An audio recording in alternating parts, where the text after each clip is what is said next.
how to fix Facebook Reels option not showing. Hello guys, so all what you want to do to fix this problem is actually so easy.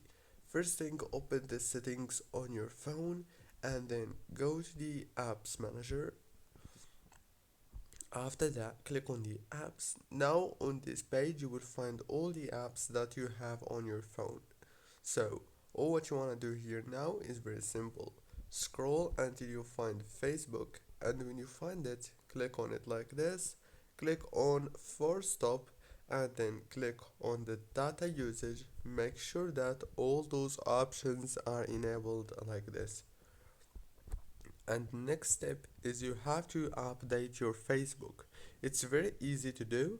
Go to the Play Store or the App Store if you have iPhone, search for Facebook like this and then click on this update option. That's it guys for today's tutorial. Don't forget to like, subscribe.